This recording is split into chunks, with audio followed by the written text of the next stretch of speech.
오늘 우리가 읽은 말씀을 가지고 너희가 먹을 것을 주어라 라는 제목으로 나눌 때에 깨닫는 은총이 있게 되고 또 우리의 마음에 뜨거워지는 성령의 은혜가 있기를 축원합니다. 이번 주는 추석 명절입니다. 그런데 이 추석 명절을 앞에 놓고 생각해 보면 옛날에는 우리가 가난하고 부족한 것이 많았어도 참 넉넉하고 풍성했던 것 같아요, 추석이. 그런데 요즘은 뭐 차도 있고 좋은 집도 있고 먹을 것도 풍성하고 넉넉한데 더 빈약한 추석이 아닌가 이런 생각이 듭니다. 그리고 추석이 오면 뭐 우리들은 있는 사람들이야 뭐 여행도 계획하고 또 뭐 이것저것 참 좋은 일들도 많이 계획하겠지만 오히려 이 추석 명절이기 때문에 우리 주변에는 더 슬프고 또 힘들게 지내는 그런 사람들도 많습니다. 우리 그리스도인들의 마음은 어디에 있어야 될까?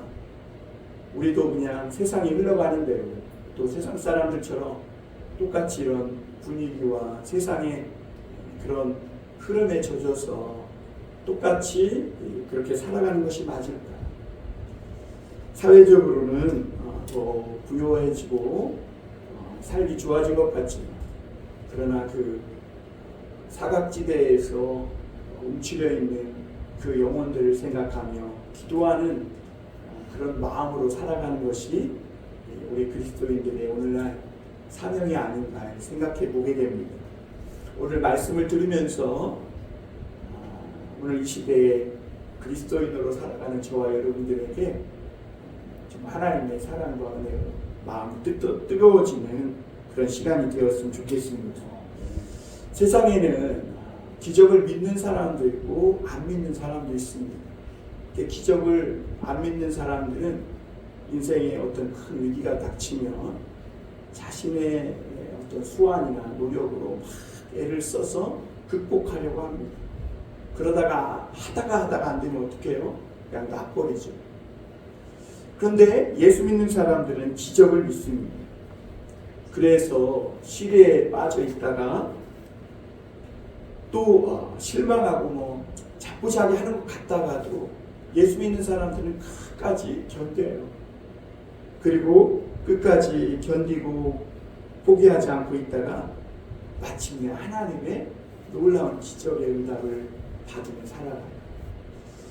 그것이 바로 예수 믿는 사람들의 삶입니다.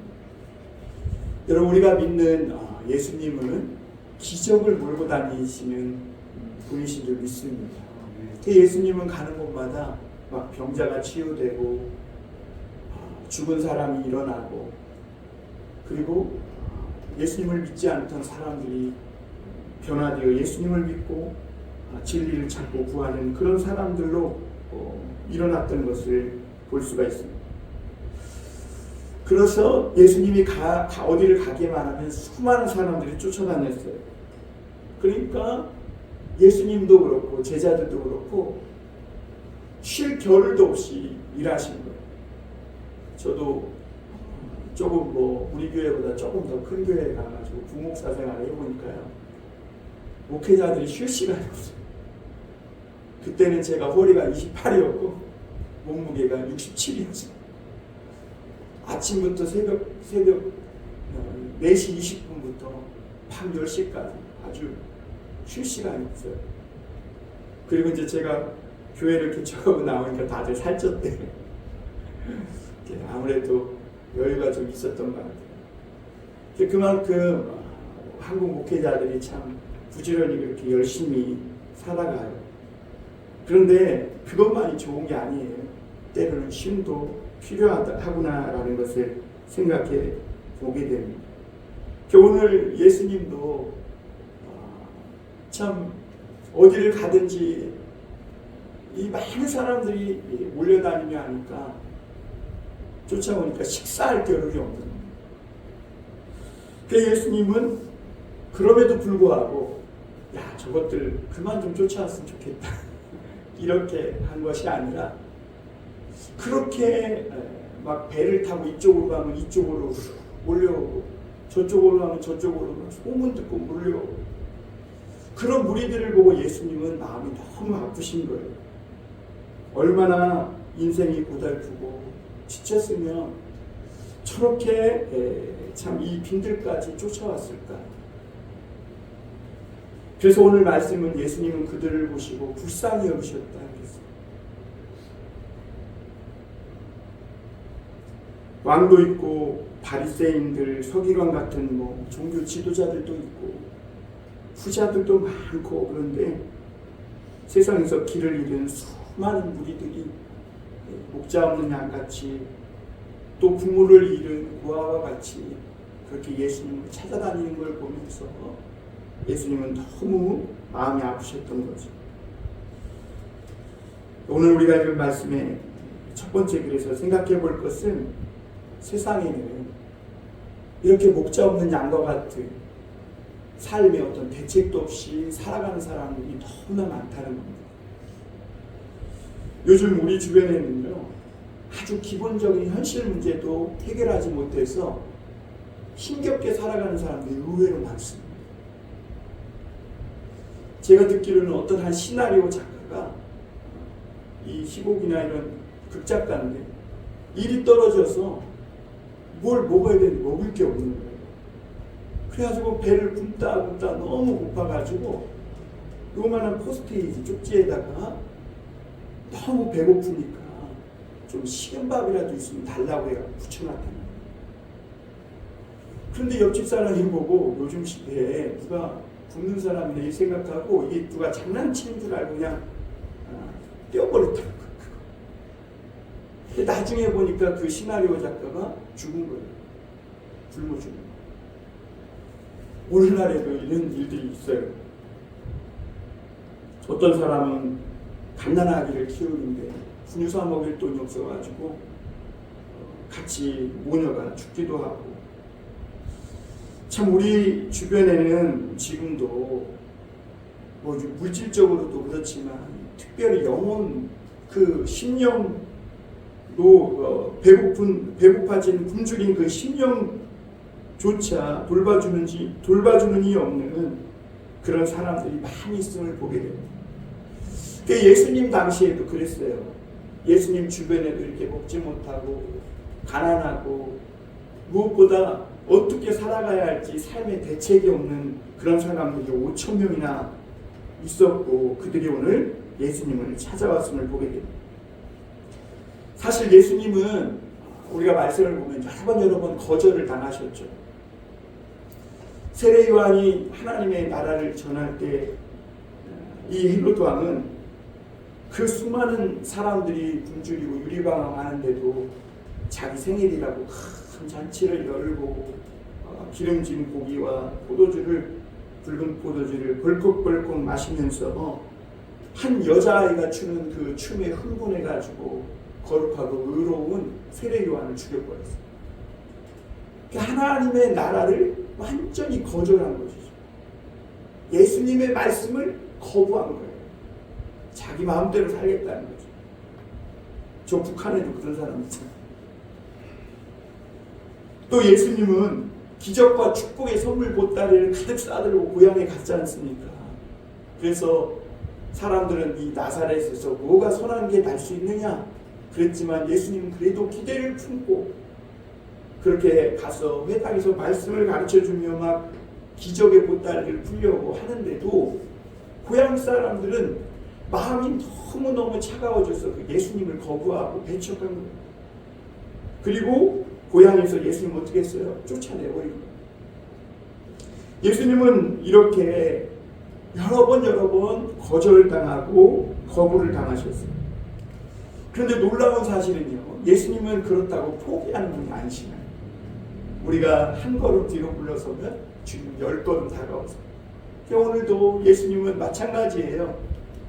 교회를 많이 왔다 갔다 하면서 참 거부감 들고 거절감 들고, 또 어떤 분은 나 같은 사람이 무슨 예수님을 믿고 교회를 다닐까 이런 생각으로 자꾸 뒷걸음질 치지만, 그럴수록 예수님은 그의 영혼 속에 쩌벅쩌벅 10걸음 들어가시는 분이신 줄 믿습니다. 예수님은 제자들에게 병을 고치고 귀신을 제어하는 능력을 주십니다. 그리고 축복의 말씀을 주셔요. 그래가지고 제자들을 보냅니다. 그 제자들이 다니면서 이제 예수님이 하라는 대로 막 기도하고 회개하라 천국이 가까웠느니라 말씀대로 막 하니까 정말 병자들이 치유되고요. 정신병 걸렸던 사람들이 낫고요. 그리고 뭐 하늘에서 막 사탄이 번개같이 떨어지는 귀신이 떠나가는 막 이런 일들이 있는 거예요. 그리고 예수님 말씀대로 나가서 막 회개하라 천국이 가까웠다고 말씀을 전하니까 정말로 믿는 사람들이 생기더라는 거죠. 인생이 바뀌는 사람들이 생기더라는 거예요. 그 마귀는 세례 요한도 죽이고 예수님도 거부하고 그러면 다 끝날 줄 알았어요. 그런데 예수님은 제자들을 보내가지고 이런 놀라운 일을 행하시고 그리고 죽음과 어둠뿐인 이 세상에 그래도 작은 빛을 밝히시는 그런 은혜를 베푸시는 걸 보게 됩니다. 오늘 30절에서 33절까지 우리 다시 한번 보겠습니다. 제가 한번 읽어드릴게요. 사도들이 예수께 보여 자기들이 행한 것과 가르치는 것을 낱낱이 구하니 이르시되 너희는 따로 한적한 곳에 가서 잠깐 쉬어라 하시니 이는 오고 가는 사람이 많아 음식 먹을 겨를도 없습니다. 이에 배를 타고 따로 한적한 곳에 갈새 그들이 가는 것을 보고 많은 사람이 그들인 줄 안지라 모든 골로부터 도보로 그곳에 달려와 그들보다 먼저 갔더라.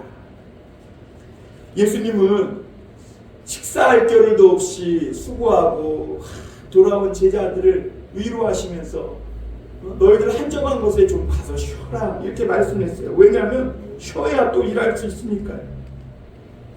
그런데 삶의 무게에 짓눌린 갈 곳 없는 5,000명이나 되는 그런 사람들이 몰려듭니다.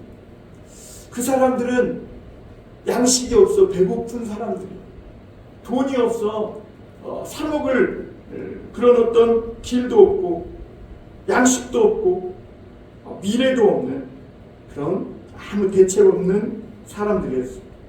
예수님은 그들을 보시고 마음이 아파서 차라리 내가 더 굶고 말지, 차라리 내가 못 쉬고 말지, 내가 차라리 피곤하고 말지, 그들을 다 받아놓고 그들을 앞에 놓고 열심히 그 피곤한 몸을 이끌고 계속해서 말씀을 가르치신 걸 보게 됩니다. 요즘 우리나라의 그 반려동물 인구가 1천만 시더라고요. 그래서 어디를 갔더니 누가 그러더라고요. 목사님 요즘 반려동물 키우는 사람의 숫자가 1,500만이랍니다. 교회가 분반해야 되지 않겠습니까? 그러더라고요. 뭔 소리인가 그랬더니 그 사람들이 왜 반려동물을 키우냐면 그 마음 둘 곳이 없어서 그랬거든요. 그러니까 이 반려동물 키우는 사람도 1,500만이나 된다는데 교회가 더 그 사람들을 끌어안고 기도해야 되지 않겠냐, 저에게는 그렇게 들리더라고요. 그런데 반대로 보면요, 요즘 반려동물을 키우다가 버리는 사람도 많아요. 그래가지고 저 제주도 같은 데는요, 개를 버려가지고 들개가 돼가지고 막 다 잡아먹는다는 짐승을. 그리고 반려동물은요, 키우다 버리면 완전히 몹쓸 동물이 돼버려요. 그래가지고 어느 지역이나 사람들이 키우다 버린 이 동물 때문에 큰 골치 아픈 일을 겪고 있는 거죠. 오늘 34절에 보면 이렇게 누군가의 돌봄이 필요함에도 불구하고 돌봄을 받지 못하는 그 수많은 사람들이 나오는 것을 보고 예수님이 뭐라고 그러셨냐면 목자 없는 양과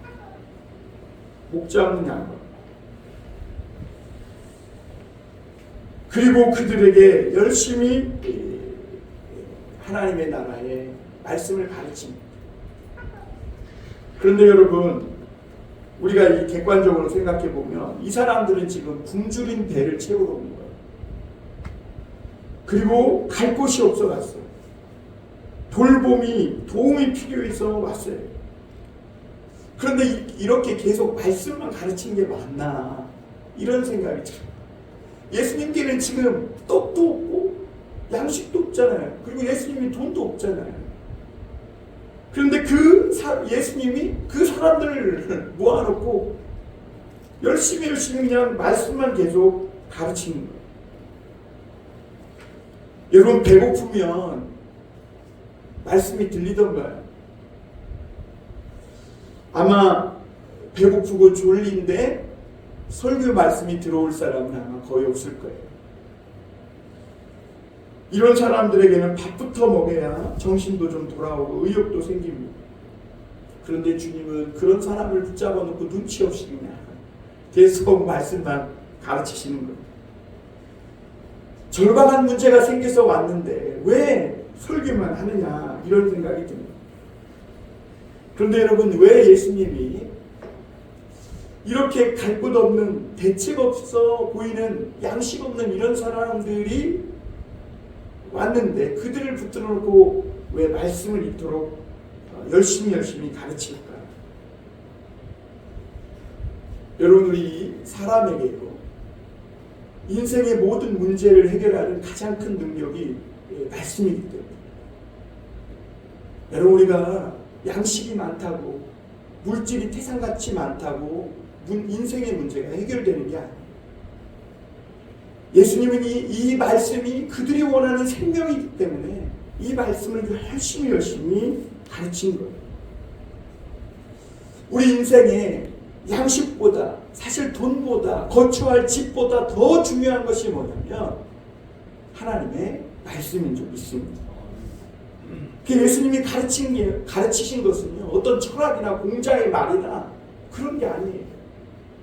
예수님의 말씀은 인생에게 정말 죽음도 살릴 수 있는 생명의 말씀이고 그리고 지옥 같은 이 세상을 천국으로 바꿀 수 있는 능력의 말씀인 것이죠. 단지 이 수많은 사람들이 예수님의 말씀을 들으면서도 천국을 경험하지 못하는 것은 그들이 말씀을 현실로 바꾸는 이 믿음의 능력이 없고 그걸 모르기 때문에 그래요.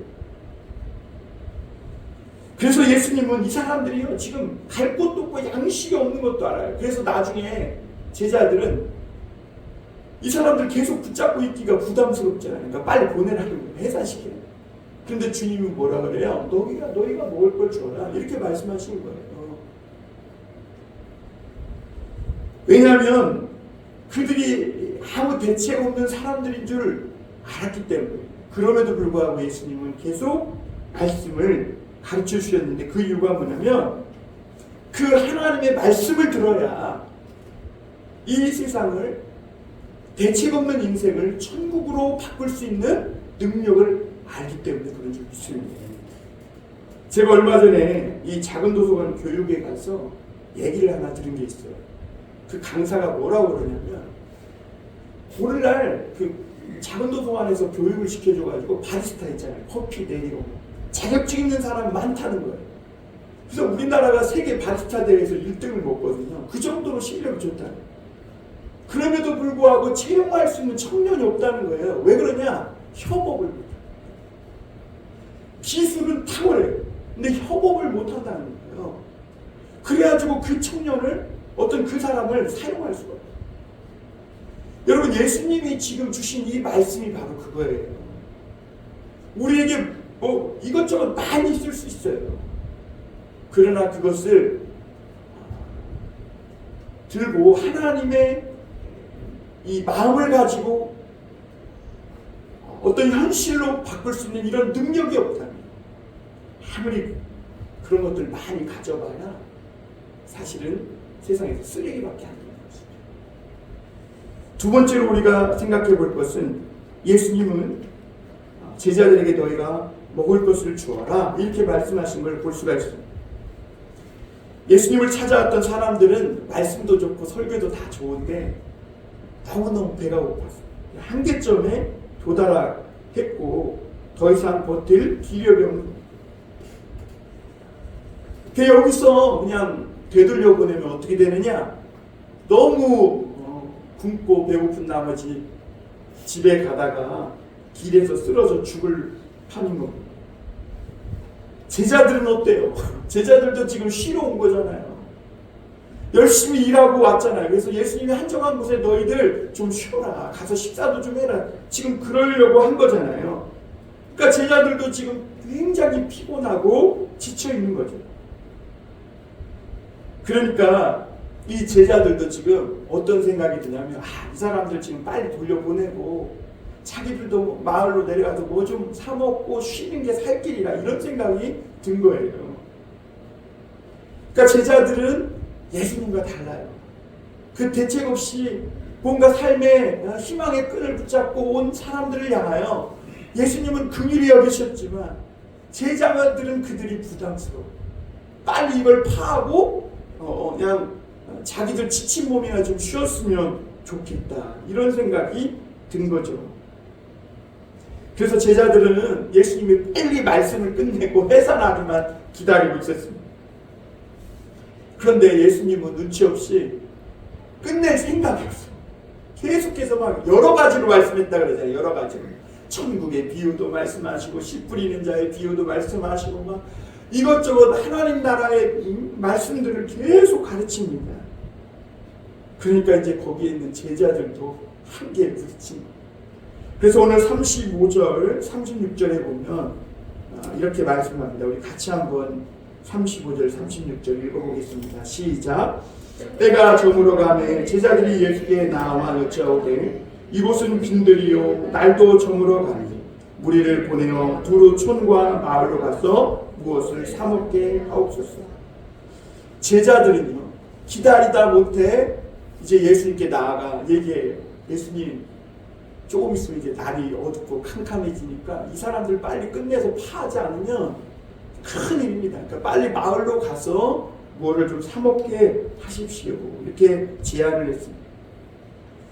여기는 빈들입니다. 날이 어두워집니다. 빨리 사람들을 보내야 문제를 해결할 수 있습니다. 이렇게 말한 것이죠. 제자들도 이 사람들을 그냥 이대로 보내면 대책이 없다는 것을 알아요. 그런데도 제자들이 이렇게 알면서도 말한 것은 그 사람들을 계속 붙들고 있으면 어떻게 돼요? 책임을 져요. 부담감이 온 거죠. 그러니까 제자들은 지금 그렇게 예수님이 무리를 걸어오시고 바람과 바다를 자창케 하시고 죽은 자도 살리고 나병도 고치고 이런 능력을 보았으면서도 지금 예수님을 못 믿는 거예요. 그러니까 이 불쌍한 사람들, 이 대책 없는 사람들을 볼 때 짐덩어리도 부담감으로 보입니다. 그래서 빨리 보내야 한다고 재촉한 거예요. 사실 인간적인 눈으로 보면 제자들의 제안은 너무너무 적절해요. 자 보세요. 날이 어두워졌죠. 말씀 가르칠 만큼 가르쳤어요. 그리고 여기 빈들이에요. 여기서 더 있다가는 저 사람들 가다가 지쳐 죽을 판이에요. 그러니까 빨리 보내자는 말은 저들이 가서 사 먹도록 하게 하라는 이런 말은 적절해 보여요. 그런데 그때 예수님이 말씀하시죠. 너희가 먹을 것을 주어라. 37절 같이 읽어볼까요? 자, 우리 37절 같이 읽습니다. 시작. 대답하여 이르시되 너희가 먹을 것을 주라 하시니 여짜오되 우리가 가서 200데나리온의 떡을 사다 먹이리까.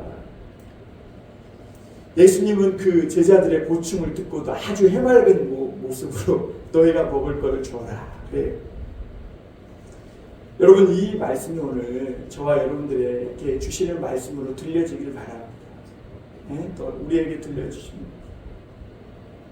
그런데 우리가 여기서 어떤 지금 제자의 반응처럼 우리가 어떻게 가서 200데나리온이나 되는 떡을 사다 저들을 먹일까요? 아마 이런 생각하고 있는 분이 여기도 있을지 모르겠어요. 맞죠? 여러분 우리 어떻게 이 많은 남자만 5,000명이니까요. 여자 아이까지 하면 한 10,000명 정도 됩니다. 그 많은 사람 우리가 어떻게 다 책임질 수가 있겠어요? 여러분, 우리가 기도할 때 대한민국 세상을 변화시켜, 우리가 어떻게 세상을 변화시키고 여기 몇 명이나 모였다고 우리가 어떻게 그 수많은 대책 없는 사람들을 다 책임질 수 있겠어요? 그런 건 정부가 하는 일이고 경찰이 하는 일이고 사회복지사가 하는 일이지 우리가 하는 일이 아닐 거예요. 그리고 제자들도 그렇게 말했어요. 그러나 주님 생각은 달라요. 너희가 먹을 걸 주어라. 이렇게 말씀하세요. 참으로 황당한 노릇이죠. 어떻게 우리가 합니까? 너무 빈들이잖아요. 그리고 한 데나리온은요, 한 사람의 하루 품삯값인데 200데나리온이면요, 요즘 품삯 뭐 한 15만 원 쳐도 3천만 원 돈이에요. 엄청난 돈이죠. 지금 예수님께는 돈도 없어요. 그런데 이 어디서 가서 200데나리온이나 되는 이 떡을 사다가 이 사람들을 다 먹일 수 있겠냐고 제자들은 참 상식적인 답변을 한 거죠. 여러분, 예수 믿는 사람들이 오늘날 이 두 사이에 끼어 있는 거예요. 너희가 먹을 것을 주어라 하는 예수님의 말씀. 주님, 우리가 어떻게 이 많은 사람들에게 200데나리온이나 되는 떡을 사다가 먹이리까? 라는 이 제자들의 생각 사이에 끼어 사는 거예요. 그런데 여러분, 우리 신앙생활은요, 예수님을 믿고 살면 간단해요. 반면 내 생각, 내 수준으로 살아가면 그냥 너무 그냥 아무 무책임하게 살아갈 수 있어요. 그냥 나만 잘 먹고 나만 복 받고 나만 잘 살면 된다, 이런 생각 갖고 살면 갈등할 것도 없어요. 교회 적당히 다니고 그냥 적당히 남 좀 도와주면서 그냥 적당하게 살면 신앙생활은 이처럼 깃털처럼 가벼울 수가 없어요. 그런데 예수님의 말씀은 내가 먹을 걸 줘라. 근데 사실 우리 수준으로는 감당할 수 없는 말씀이죠. 저도 때때로 이런 말씀 때문에 막 좀 짜증이 날 때도 있어요. 그러나 주님을 섬기다 보면, 그리고 주님을 만날 때 주님은 우리에게 이런 말씀들을 던져주시는 줄 믿습니다. 그 신앙생활은 뭐예요? 예수님의 마음을 알고 영적 부담감을 갖는 거예요. 영적 부담. 주님은 말씀하시는 거죠. 야, 너희가 가서 예수님이 말씀에 일러준 대로 나가서 막 했더니 병도 고치고 귀신도 제어하고 너희가 정말 말씀을 전했더니 믿는 자들도 생기지 않더냐. 그리고 그들이 달라지고 변화되지 않더냐. 너희가 그렇게 할 때 귀신이 하늘에서 번개같이 떨어지는 것을 나도 보았다. 너희는 사탄을 하늘에서 떨어뜨리는 사람들이고 너희에게는 그보다 더 큰 능력이 주어진 사람들이라는 걸 너희가 모르느냐. 주님은 지금 그런 말씀을 하고 있는 거예요. 여러분, 예수 믿는 사람들에게 이런 능력이 주어진 사람들이라는 걸 믿으시길 바랍니다. 주님, 우리는 어떻게 할까요?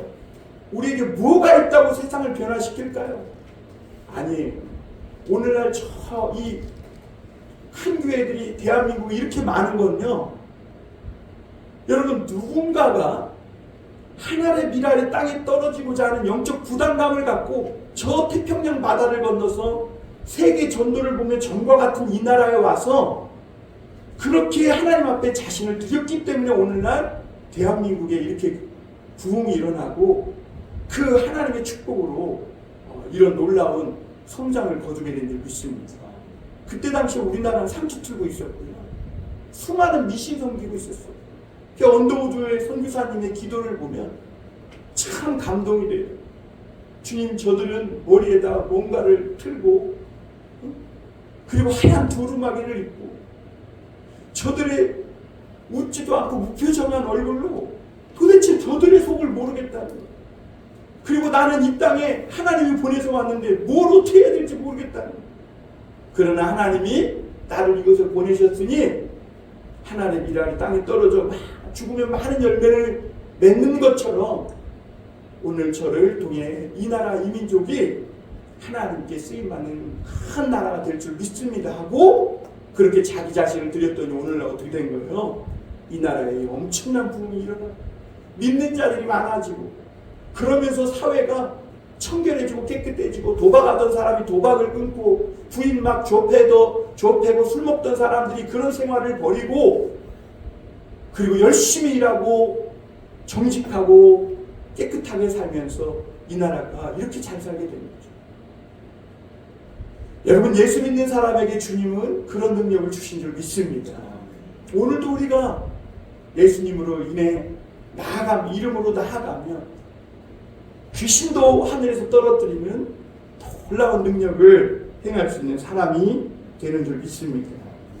마지막으로 한 가지 생각해 볼 것은 하나님의 나라가 그곳 가운데 임했다는 겁니다.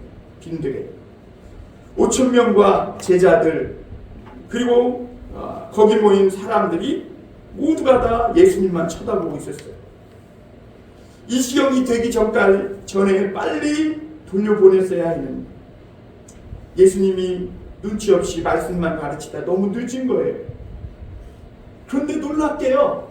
그 5,000명이나 되는 수많은 사람들 합치면 한 2만 명 되겠죠. 거기에 한 아이가 은혜를 받은 거예요. 예수님 말씀을 듣고. 요한복음 6장에 보면 한 아이라고 되어 있어요.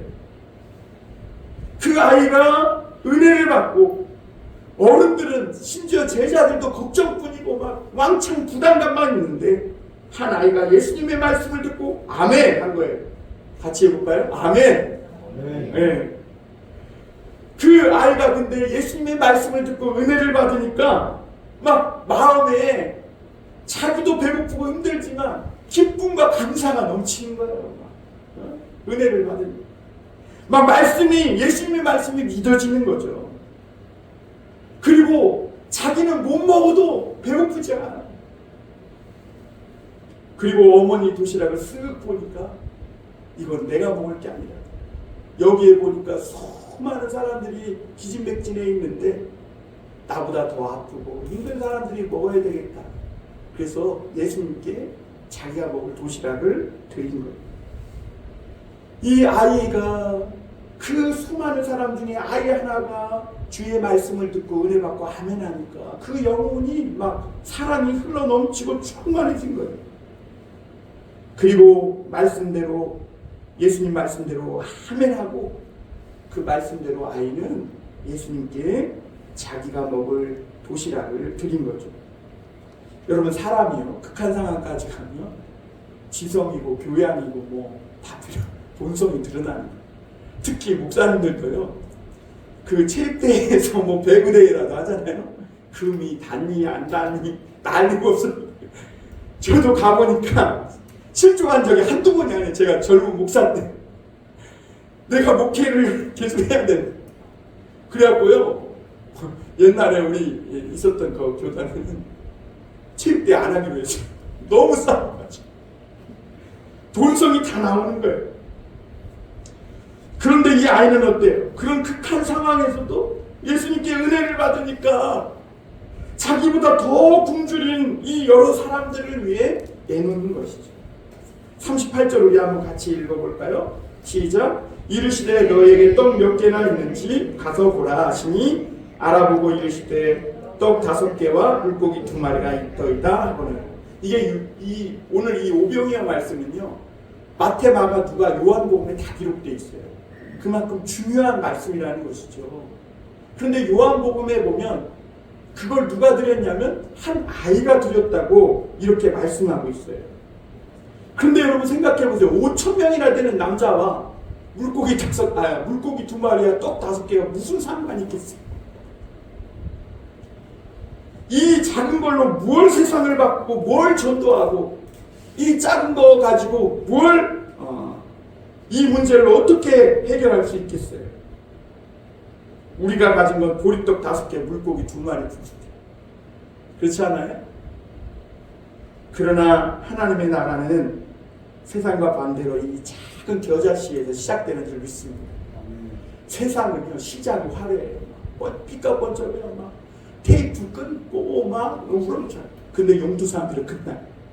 그러나 하나님의 나라는요 이렇게 막 상가 한 구석쟁이에서 막 복닥복닥 시작해 작아. 누가 알아보지도 못해. 동당면 뭐 저런 게 있었나. 근데 하나님의 나라는 겨자씨와 같아서 이렇게 자라고 큰 나무가 돼가지고 수많은 새들이 깃드는 그런 그늘이 되는 줄 믿습니다. 여러분, 예수님은 이 아이가 내놓은 이 오병이어를 보고 너무 좋아하세요. 왜 그러냐면 예수님의 말씀에 대한 첫 반응이에요. 다 거절하는데, 심지어 5,000명이나 와서 막 예수님은 그들을 불쌍히 여기고 열심히 말씀을 가르쳤음에도 다 거절하고 또는 무반응인데, 오늘 한 아이가 예수님의 말씀에 처음으로 반응한 거예요. 아멘 하는 거예요. 헤롯은 말씀을 듣고도 세례 요한을 죽였고, 고향 사람들은 말씀을 듣고도 예수님을 배척하고 쫓아냈는데, 그리고 제자들은 너희가 주어라는 예수님의 말씀을 듣고도 기가 막혀 했는데, 한 아이는 아멘 하고 드린 거죠. 그 예수님이 처음 말씀의 반응을 보인 그 아이 하나를 보고 너무 기뻐하신 거예요. 여러분, 옛날에 어떤 시골교회, 미국의 시골교회에 연세 드신 목사님이 막 사역을 하는데 사람이 몇 명 없어요. 다 늙은 어르신들 뿐이에요. 근데 거기에 딱 어린 한 아이가 있었대, 아무리처럼. 근데 그 아이가 목사님 말씀을 듣고 나는 세상에 위대한 일을 해야 되겠다. 그래가지고 그가 아프리카 땅으로 갔는데, 그가 누구냐면 리빙스턴. 아프리카 땅을 바꾼 그 한 어린아이. 오늘 이 한 아이가 예수님의 말씀을 듣고 은혜 받고 아멘 할 때 주님이 너무 기뻐하셨는데, 왜 그러냐면 그 한 사람을 통해 하나님의 나라가 이 땅에 임하게 되기 때문인 줄 믿습니다. 우리에게는 오병이어밖에 없지만, 우리에게는 이 말씀에 아멘하는 한 아이와 같은 그런 사람밖에 없지만, 그들을 통해 하나님은 이 세상을 변화시키는 줄 믿습니다. 그래서 39절에서 41절에 보면 예수님은 사람들을 모아 풀밭에 앉게 하라고. 여러분, 떡을 나눠주실 모양이죠. 뭐 그러면 떡을 좀 가만히로 싸놓고라도 좀 앉으라고 해야지, 뭐 아무것도 없이 뭐 낭낭한 옷을 입고 뭐 50씩 100씩 앉으라 그러면, 근데 놀랍게도 사람들이 앉아요. 참 놀랍죠. 앉아요. 그리고 제자들도 해요. 왜냐하면 한 아이가 아멘하는 모습을 보고 뭔가 깨닫지 않았을까, 이런 생각을 해요. 그리고 예수님은 그 아이가 드린 오병이의 그 도시락을 들고 막 하늘을 우러러 감사하고, 여러분 한번 생각해 보세요. 그 요만한 도시락 하나 들고 5,000명이 하나님께 감사, 하나님 감사합니다. 무슨 코미디 찍는 것도 아니고. 근데 놀라운 사실은 예수님은 여기서 준 기적을 주세요 이렇게 안 했어요. 그냥 감사했다는 거예요. 기적을 베풀어. 왜냐하면 이미 기적은 와 있어요. 한 아이가 예수님의 말씀을 듣고 아멘하고 도시락을 내놓은 게 기적이에요. 기적은 이미 와 있기 때문에 주님은 감사해요. 오늘 우리도 마찬가지예요. 저와 여러분들의 삶에 이미 예수님이 오신 건 기적이 온 거예요. 우리가 모든 삶에 아멘하고 모든 삶에 하나님 앞에 감사를 드릴 때 더 큰 기적의 역사를 보게 되는 줄 믿습니다. 예수님은 떡을 떼어 제자들에게 주면서 나누어주라 그랬어요. 여러분, 믿음이 없으면 떡을 떼겠어요? 떡을 떼면 반으로 줄잖아요. 내게 있는 거 주면 반으로 줄잖아요. 믿음이 없으면 절대로 떡을 못 떼죠. 손이 떨리죠. 오, 떨리죠. 그런데 여러분, 놀라운 사실은 나누니까 또 생기더라는 것이죠. 제자들이 떡을 나눠주자 기적이 일어나요. 그래서 저는 생각해 봤어요. 예수님이 이 떡을 가지고 이쪽을 뚝 떼어서 주니까 이쪽이 똑 생겨나고, 또 이쪽을 뚝 떼어서 주니까 또 생겨. 이러지 않았을까? 구약시대 사르밧가브에게 막 기름 한 병 가지고 부어도 그 그릇이 다 차기까지 막 끊이지 않고 계속 나오는 그런 일들이 있지 않았을까? 사실 여러분, 이 떡은 예수님의 몸이에요. 예수님의 몸을 찢어 주심으로 굶주리고 궁핍한 이 세상에 모든 사람이 예수님이 주신 이 몸의 떡을 먹기만 하면 배부르고 부유해진다는 것을 말씀하고 있는 것이죠. 사랑하는 성도 여러분, 우리가 말씀을 머리로만 받지 마시길 바랍니다. 가슴으로 받으시길 바랍니다. 삶으로 경험하시길 바랍니다. 움켜쥐면 그걸로 끝나요. 그러나 주면 없어지는 것이 아니라 또 생겨나고 또 생겨나고, 그게 그리스도인들이고 기적을 만드는 사람이에요. 어떤 암 환자를 치료하면서 어떤 책을 쓰시는 의사 선생님은 이제 죽을 날을 이틀 3일 앞두는 어떤 한 환자가 자기 동생이 딱 병원에 문병 오니까 내 돈 2억 내라! 그러더니 3일 만에 돌아가셨다. 여러분 얼마나 비참하고 그렇습니까? 오늘 예수님은 물고기도 그렇게 나눴어요. 결과는 어떻게 됩니까? 아이가 굶어 죽었습니까? 거기 있는 사람 굶어 죽었어요. 42절 44절에 보면 우리 한 절만 읽어볼까요? 42절 다 같이 한번 읽어보겠습니다. 42절 시작. 다 배불리 먹고. 여러분 오늘 이 말씀 꼭 암송하시길 바랍니다. 마가복음 6장 42절 다 배불리 먹고. 다 암송하실 수 있죠? 사람들이 다 배불리 먹었대요. 배부르다는 건 뭘까요? 행복하다는 것이죠. 예수님의 말씀을 먹으면 모두가 행복해지는 줄 믿습니다. 예수님을 먹으면 배불러집니다. 5,000명 중에 한 아이가 믿고 아멘했더니 인생에 고달프고 굶주렸던 수많은 사람이 배부르고 행복해진 줄 믿습니다. 예수님이 자기 몸을 찢어 주었을 때 그 빈들 같은 세상에 천국이 임했어. 그리고 다 배불리 먹고 12광줄이나 남았다고 말씀하고 있습니다. 사랑하는 성도 여러분, 인생의 극한적인 상황이 왔을 때에도 하나님의 말씀에 아멘하고 기도해야 될 줄 믿습니다. 그러면 별 희한한 일이 다 일어나요. 천국의 일이 일어나니까 그런 거죠. 사람들은 많은 설교를 듣습니다. 그러나 아멘으로 말씀을 깨우지 못하는 성도들이 수두룩합니다.